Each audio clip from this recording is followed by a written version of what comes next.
Pendengar, pemerintah telah memutuskan akan membuka keran impor garam pada tahun ini. Keputusan itu disepakati dalam rapat Kementerian Koordinator Bidang Kemaritiman dan Investasi beberapa waktu lalu. Adanya keputusan dari pemerintah tersebut, seperti apa nasib garam lokal, kita akan bahas bersama Joni Suharjono, akademisi yang juga Ketua Organisasi Pemuda Masyarakat Madura Pacerlaku. Beliau juga petani garam Kabupaten Sumeneb. Assalamualaikum Mas Joni. Assalamualaikum. Ya, Pak Joni, ini sebelum mengomentari tentang dibukanya keran impor garam, kita ingin tahu dulu nih, sekarang seperti apa nasib garam lokal? Ya, garam lokal seperti biasa 3 tahun terakhir ini harga garam itu sangat anjlok dan tidak manusiawi lah kepada petani garam. Sejak berapa tahun terakhir ketika ini murah, kemudian Ini tahun ini juga begitu? ini tahun keempat kalau impor garam dilanjut 2021 ini tahun keempat kita tidak harga garam itu tidak bisa memenuhi kebutuhan akhirnya gitu loh. Berapa harga terendah yang dijual? Kalau di pasaran rakyat ini Bu, kemarin sampai 200.000 per ton.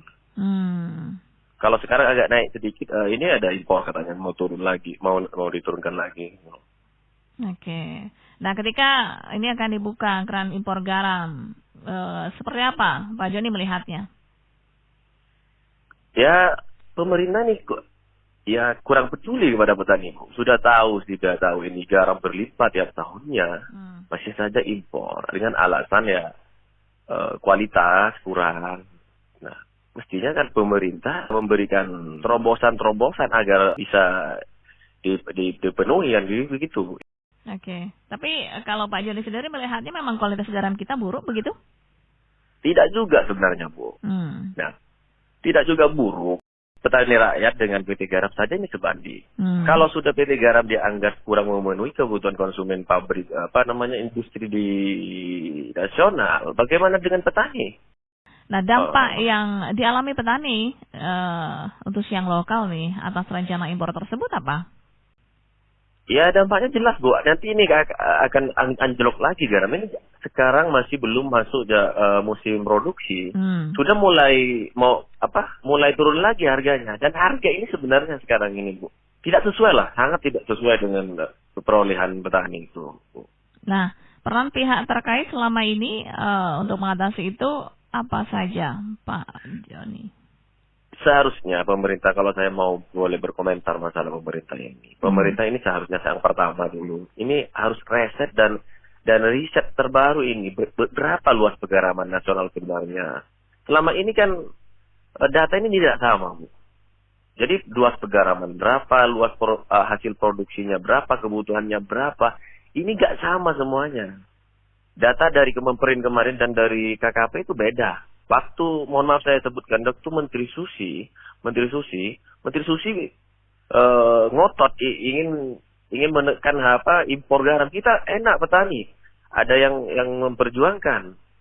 Nah, tapi ketika kebijakan impor itu diberikan langsung kepada industri, Bu, kita nggak punya apa-apa, nggak punya kekuatan apa-apa kita.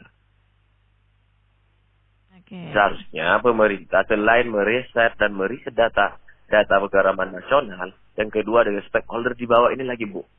Saya sebutkan contoh koperasi. Nah, pemerintah daerah dia harusnya bisa mengecek koperasi petani yang ada di bawah. Koperasi petani yang ada di bawah ini benar tidak? Artinya dia koperasi berapa anggota, dia punya berapa hektar.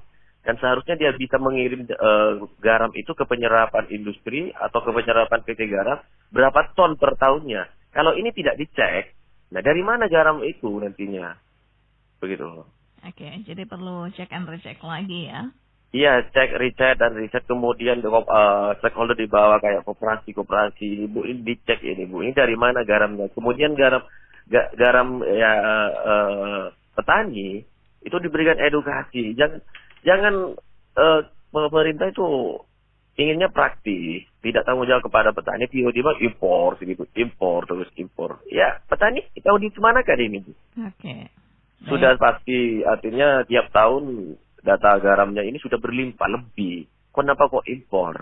Apa tidak bisa pemerintah menyediakan alat industri atau industri yang harus menyediakan alat bagaimana garam petani ini dikelola kembali, bukan tidak dikelola kembali kemudian impor terus mau gimana kan ini petani. Oke, baik.